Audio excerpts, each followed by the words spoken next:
You cannot manufacture a great alumni network for a large language model. Like you have to have a great alumni network, and then you have to show the model why it's great. Hit it! That's what I'm talking about. Wait! Okay, now, from the beginning. Hit it, boys. Welcome to Higher Ed Pulse, your no-fluff guide to artificial intelligence in higher ed.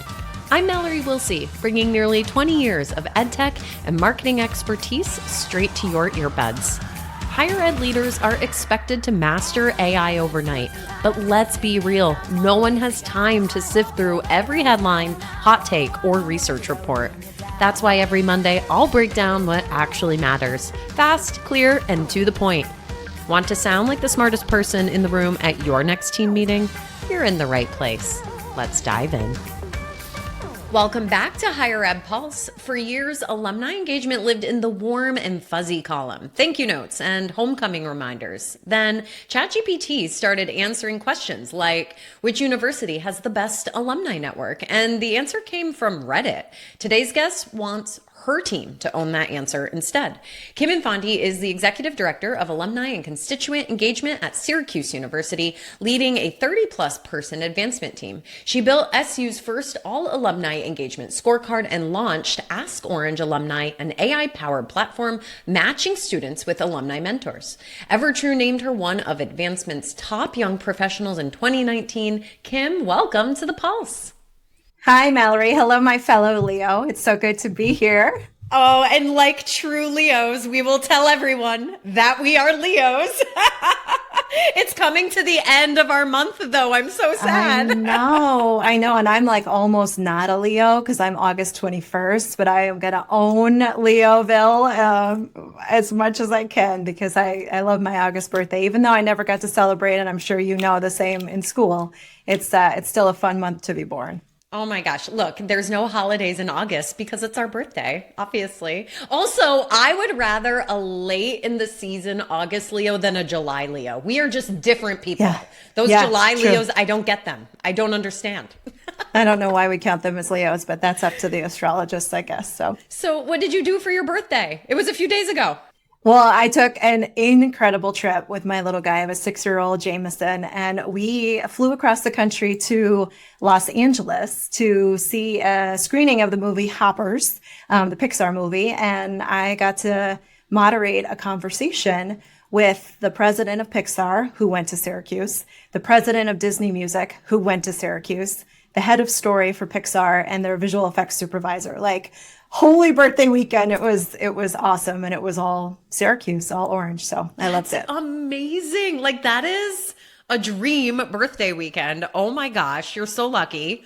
That's cool. It was really great. Unfortunately, my husband couldn't come because he lives and breathes Syracuse football, but it was a little trip for the two of us and it was a lot of fun. My little guy's a July baby, so a little post-birthday for him as well. So yeah, that was it. So special. I love LA. Used to live there. I mean, any trip out there is a good one. And what great connections and opportunities. That's so cool, Kim. Yeah. I love that.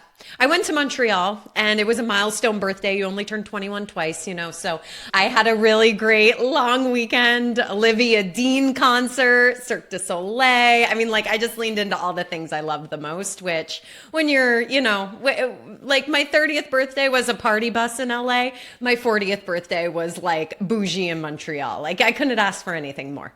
That's amazing. It's a great, great city. Good. Well, we've successfully celebrated ourselves as we deserve to be celebrated. And now we can go forth into the fall semester, right? Yes, and we can go forth into the actual topic of today's episode. So listeners, 50% of prospective students now use AI tools weekly to research where they'll spend the next 4 years. And 79% read Google's AI overviews before they ever click a link. A search engine decides what good looks like now before anybody ever reaches our institution's website. And if you ask an AI model what institution has the best alumni network, Reddit is going to give the first answer. Meltwater's May 2026 AI visibility study tracked 188 citations for Reddit on that exact question, more than any single institution earned on its own. Alumni engagement used to be thank you notes and homecoming invitations, like the kind of work that builds goodwill, but it doesn't actually hit a dashboard. And nobody built it to compete for search visibility. And so that's some unclaimed reputation real estate that the AI models are taking over and deciding who owns. Now, most of the AI conversation in higher ed does still live in enrollment marketing and SEO, while alumni engagement is exactly where these models are starting to pull their answers. And some institutions are starting to notice, but very few are doing anything about it. And that's where this conversation starts today, and exactly why I brought Kim on, because I know Kim has been thinking about AI basically since ChatGPT was released. So Kim, you built Ask Orange Alumni, I think before a lot of this industry was even taking AI seriously. I'm curious, because it's cool and I want to hear about it, but like, let's start with the problem and the goal, and then tell us what it is. Well, I think the problem was a network access problem. We know that we have this incredible, we say it's the powerful Orange Alumni Network. It's 250,000 people strong. Correct. But how do you actually connect the students and fellow alumni with those alumni? And that's where Protopia entered the conversation. And it was my vice president who oversees alumni and constituent engagement.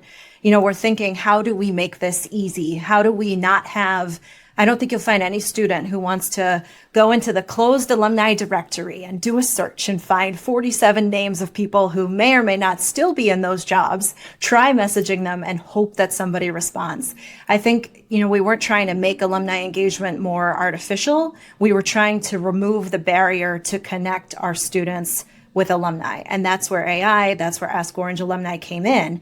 And now, a year plus later, we've had 1,000 questions come through the site. We have incredible success stories, alumni who have felt they've never felt so valued by Syracuse, students who've been like, I had no idea this was even possible. And so what we're really thinking about now, especially as the fall semester starts, is how do we get those success stories from our inboxes out there onto the public internet so that a prospective student can be like, wow, that's something that I might not get at another school. And we're also talking about starting a circle specifically for prospective students where they go on, ask their question, and they're connecting with alumni, and all the matching is happening through AI. So it's super exciting, and it's really removed the barrier for these connections. Okay, this use case is maybe one of my favorite because you're keeping we keep talking about keep the human in the loop and prospective students. I just had an episode earlier this month with some folks from Zemi with some stats around how later in the funnel, later in the college search, a prospective student wants more human interaction, not less, and they're more skeptical of AI the further they get into the search process. So it's what really excites me about your use case is you're using AI to do the annoying administrative work of matching. Yeah. But you're letting the humans still connect with each other. You're enabling that process, not preventing it. And the beautiful thing is that a lot of the alumni who respond to these questions say, give me a call, or let's set up a Zoom meeting. They're not just typing their responses. They want that human connection. Some of them have even said, let's meet for coffee. I'm in the city that you're in this summer at home. That's the kind of relationship. And I know we'll talk about this later that we're trying to facilitate. AI helps us to do that. That's incredible. I'm curious because I know you pay attention to the industry at large, and I just think and maybe the bank of Pulse episodes I've done over the last year is even proof of this. But a lot of the AI conversation just continues to be on the enrollment and marketing side. And sometimes I wonder, is that because those units have bigger budgets? I don't think it's a knock on folks who work in advancement by any means. I am struggling to diagnose why the alumni and fundraising side doesn't get as much attention in this AI conversation. And I'm really curious to get your thoughts on why that gap exists. I mean, I think it's because we've always considered alumni as an audience, and they are an audience, and we're creating content for an audience. But they're also a source of this incredibly rich information that these large language models love. And so we're finally realizing that. And I think, you touched on it a little at the beginning. Alumni engagement has historically been measured on who's coming to our events, who's making their annual gift. Like that's the measurement. It hasn't been how are alumni contributing to the AI infrastructure that's needed so that when a prospective student types a question, alumni are helping. Like we haven't thought about that because that hasn't been a thing up until the last year or so. So I think we're shifting our perspective, and instead of our content being behind a login or in our newsletters that only our alumni are receiving or out on social media channels where it may not be as discoverable, we need to think about putting that content out there on the public internet in easy to find ways, written in lists that we know the AI models love, so that the prospective students will find us and that the AI models will serve up to them what we want them to read and not what Reddit and other tools are saying. So I think so much of the evidence of how powerful our alumni network is has lived for years in our CRM, behind the login, on the social media channels, and AI needs to see evidence that public, not in a CRM. And so that's where we're really, shifting the conversation where alumni aren't just the audience, but they're a critical part of the infrastructure to make sure that AI serves up the content that we want it to serve to our prospective audiences. And it's a huge shift, right? Huge. I think you nailed it. It's the behind a login, is the cause, and now this is the effect. And I just remember in the 2010s, like I would go to conferences, digital based conferences, and like one year the pendulum would swing that community should be behind a login. The next year it would swing the other direction. And it just like, I thought I was watching tennis. Like it was just back and forth for about a decade. And I think maybe this just like answers that question. Like, don't put your community behind a login anymore because you're not doing yourself any AEO or GEO favors. No, and we have the login community still. I will continue to fight that battle to take it down. Someday it will go away. But we purposely went with the Ask Orange Alumni tool. There is no app. There is no login. You literally go to a website, you ask your question, you get the answer via email, and it's just so easy. And so we have to stop removing the barriers to other audiences seeing our most valuable audience. And I might be biased, but I think it's alumni. Yeah. So the research I mentioned from Meltwater, I'm going to drop a link to that in the show notes. So if listeners are curious to read it for yourself, you can just click it right from the show notes. But it shows that when someone asks an AI model which university has the best alumni network, that, it's pulling from Reddit in an overwhelming sense first. What was your reaction when you saw that? That we have a real opportunity, real opportunity. I love that reaction, for the record. That is awesome. Yes. And it wasn't like, oh my gosh, the Syracuse alumni team needs to be on Reddit. Like we need to create our account and we need to be there all the time. It was, we have a real opportunity to be listening to what's being said about us, to activate more of our alumni volunteers to be in Reddit and sharing their authentic Syracuse stories. And I needed to think about what is it that the AI models are finding in Reddit that's making them serve it up to audiences when these questions come through. And that is first person evidence of what Syracuse University is like. And so if I don't want to be the alumni account typing that in or trying to, place questions here and there, I want to see alumni who are actively engaging on Reddit and sharing their authentic stories. And I think that's an opportunity for us. I have never in my life had a call to action to our alumni be, go share your Syracuse story on Reddit. But you know what? That might be changing because we know what the AI models are pulling from. And I think it's a huge opportunity for us. Well, you just maybe addressed my next question, but I am curious, like, what are some of the tactical and actionable next steps that you're starting to think about? Because I'm sure a lot of listeners are sitting in a similar boat or a couple steps behind and are like, oh, and like, I appreciate that you see this as an opportunity, but I don't know. I guess I feel like the default is a lot of people are just going to go create their Reddit accounts and then start spamming Reddit. No. I know, and I agree that's not probably the best approach. Yeah, please don't do that. Also, please think about how do you flood the internet with content that might have the AI models reconsider that they're pulling directly from Reddit, that maybe there are more first person stories that you can feature on your alumni website.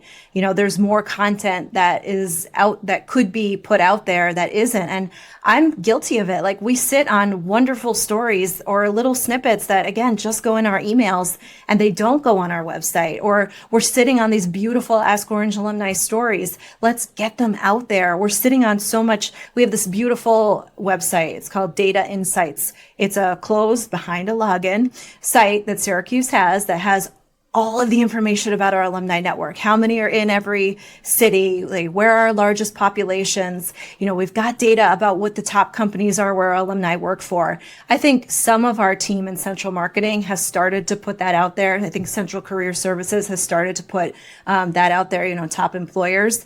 But we haven't made a strategic effort to coordinate with them or really make this the focus. And that's going to change our strategy immensely in the year to come. Like, I feel like I'm so behind, and I hate, you know this about me, I hate feeling like I'm behind. And with AI, I feel like I'm constantly, you know, catching up and trying to read the articles. And so I think that's the challenge that we're going to pose to our teams. It's not even like, you know, we don't have the money to do this. It's not like a budget thing. It's not like we don't have enough people to do this. We just need to shift our priority across higher education. Where are we putting this content, and what's the kind of content that we're delivering? And why don't we talk to our colleagues in admissions and say, hey, what are the questions that you're getting when you're out at college career fairs or when you're, you know, checking your inbox? Because I guarantee those are the same questions that they're typing into Google. And then how do we answer those questions from owned Syracuse properties so that Claude or OpenAI or ChatGPT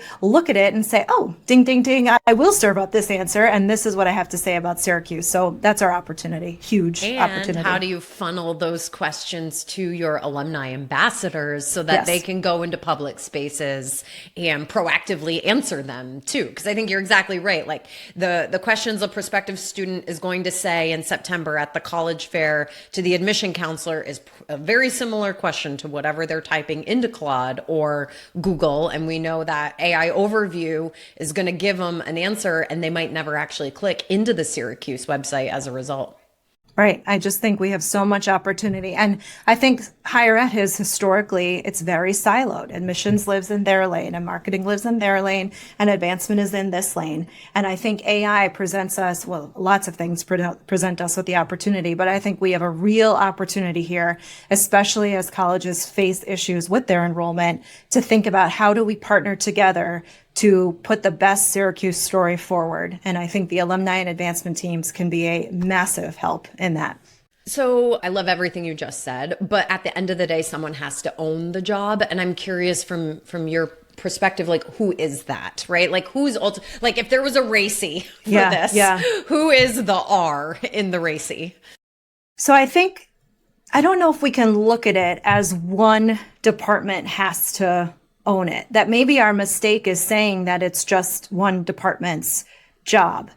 And maybe the opportunity is that realizing that AI has no clue what our org charts look like. They have no idea that I sit over here in advancement land and someone else sits over here in enrollment land. They're just seeing Syracuse University as a whole when they go out and crawl the internet and try and serve up the content. So I think if we look at our alumni as not just another audience, we look at this as an opportunity to come to the table as a collaborative effort. We look at our alumni as proof that Syracuse has an incredible alumni network. What we said, as I said earlier, is the powerful orange network. Then I think we come together and we all own it. And then there's no fighting over which, you know, content is being pulled. The content is telling the same story in a very discoverable, very easy to read way. And I think if we collaborate, we'll be a lot stronger in the long run. I don't know if that's the right way of looking at it, but I think if we start looking at ourselves as, I'm going to go back to high school biology, like, was a symbiotic relationship. So I think we got to look more of it like that as opposed to like fighting each other, and staying in our lanes. And I think that'll serve us well in the long run. Okay. So I'm talking to an early adopter here. Like Kim, like we were at some events together, like over the last 3-4 years where we were the only people in the room doing presentations on AI. So I know that you have been thinking about this for a lot longer than most. And I'm just curious, as you look back maybe and reflect over the last few years, like what are some of the things that you've tried that have worked really well? And maybe some of the things that you've tried that haven't worked so well? I think in alumni engagement or in advancement, it's always on to the next thing. So we just did a phenomenal series across the country where we hosted AI events in several different cities. We featured alumni experts. They were amazing. They lived for the day that we had the event, and then we went on to the next event. I never wrote a recap story about that whole series and all of the incredible alumni we featured and how Syracuse University is changing how we talk about artificial intelligence. Like that was a major miss on this is a beat myself up episode. No. But like, that's where I think we spend so much time executing and then going on to the next thing and then never really publicly reflecting on what was accomplished. And I think that's a miss for us, especially in this world of AI search. And so that's going to be another challenge for my team. Like, how do we, as part of our postmortem on some of the different initiatives we have, write something about it in a very easy to consume way so that the AI models will be more likely to look at that as these questions are coming through. So I think we have to make sure that, we're not, again, kind of to go back to, we're not putting everything in email. We're not putting things behind the login. We're not just, creating a PDF because it looks pretty. Like we're doing something that we know will benefit us in the long run because of how in college we got Facebook. I don't even remember when it was like such a learning curve for us to try these new things. And I think like our kids are like this generation that's coming up of age in kindergarten or first grade now, like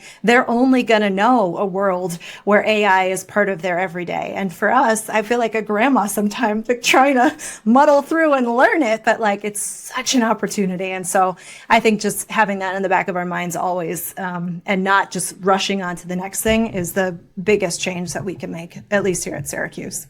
Yeah, I would be remiss if I didn't call out a couple episodes I did with our friend Ashley Budd's daughter, Cora. So if you haven't listened to that, go back into the archive. There's a 2-parter on, what an 8-year-old thinks of AI. And what you just said, Kim, like this is just baked into their day. It's baked into all the tools they're using. It like just Cora like fact checks things. I mean, the way she uses AI is more sophisticated than a lot of adults I know. It's just really, really nuts. And you're right. Like these are this is just part of their life. Yeah. Yeah. It's wild. So this conversation did very much start as like under the alumni engagement umbrella, but like as a discovery problem around like prospective student college search challenges. Let's broaden the lens for a second. I am curious, within your 30-person team, like where else are you starting to see AI enter the conversation? Maybe donor career outcomes or something else? Yeah. So obviously it started with Ask Orange Alumni. Career was a huge focus, making sure that we could connect students and alumni with fellow alumni. But I think AI is allowing us to take these rich data sets that up until maybe the last year or so kind of just sat as rich data sets, and people who liked data could analyze them, but people who didn't like data and really like words just let them sit there as rich data sets. Now AI is allowing me to take that and really understand a lot more about our audience, the behaviors they're showing, what kind of events are they attending, are they making a gift after they've made the after they've attended the event, what are the different behaviors of our alumni audience in a way that we've never been able to do that before. I mean, I just pulled all of the people who've answered a question in Ask an Orange Alumni over the last year, and I had Claude analyze that audience and compare it to some of our fundraising data and serve up for me the top 20 prospects to refer over to a gift officer.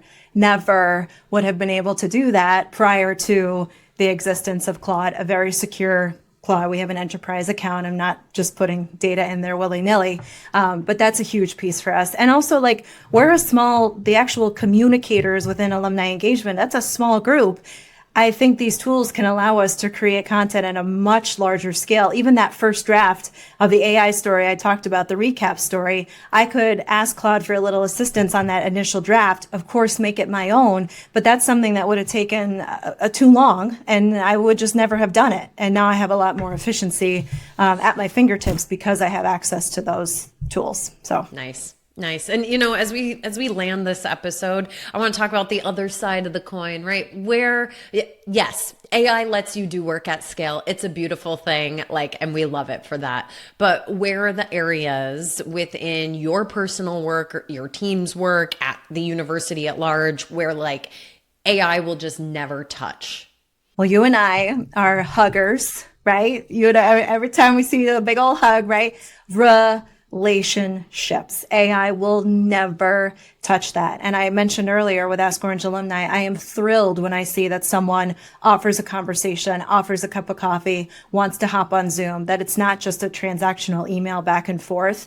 AI will never replace that. It'll never be the thing that inspires someone to help somebody else. That all comes down to relationships, how Syracuse made you feel, making sure that they still feel valued years later. You cannot manufacture a great alumni network for a large language model. You have to have a great alumni network, and then you have to show the model why it's great, give the evidence why it's great. And that's our opportunity to do that in a way that we have never done before. It's giving them the proof that Syracuse really does have an incredible network. And that's what I'm so excited about in the year ahead. That's amazing. Kim, I appreciate you taking your time this afternoon to have Of this course. chat with me. Yeah. Is there anything we haven't talked about that's on your mind that you want to share? I hear still, and I'm surprised by it, so much fear. A colleague called me yesterday and goes, oh, Claude, tell me, do I have to use it? And I'm like, Jim, yes, just try. I don't know why there's still such a pushback on it. And then I think I had one other colleague, she was the most anti-AI person ever. Then she started to use it and was like, how did I live my life before this? And so I think it's just a matter of trusting your instinct and realizing that the world is changing whether we like it or not. And we can either continue to do content the way we've always done it and keep things behind a login, or we could catch up and put our best feet forward. And I think that's our real opportunity. So I'm a big AI proponent. I know some people aren't, but I love it. And it's really made life much more efficient.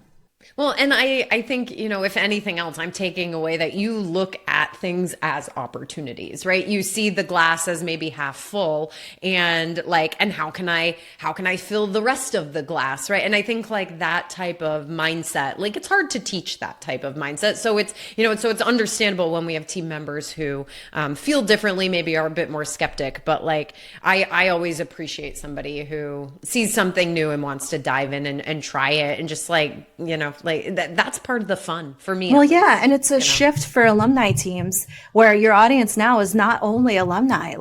Our audience has changed immensely. It's current students, it's prospective students, it's current parents.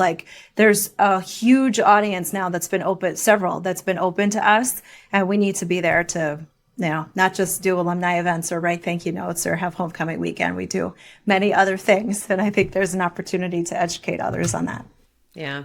Well, I'm sure folks can find you on LinkedIn if they're looking to connect with you. Anywhere else? Anything you want to plug? I am just a LinkedIn gal. I got a very good review at my Let's Go Upstate a review that you all did for us. I love that retreat that Mallory led. I don't have a website just yet. I will do that, but I'm predominantly on LinkedIn, and I would be more than happy to connect with anyone who wants to talk more. Amazing. All right. Well, Kim, thank you again. And listeners, we'll catch you next time. Bye-bye. Bye-bye.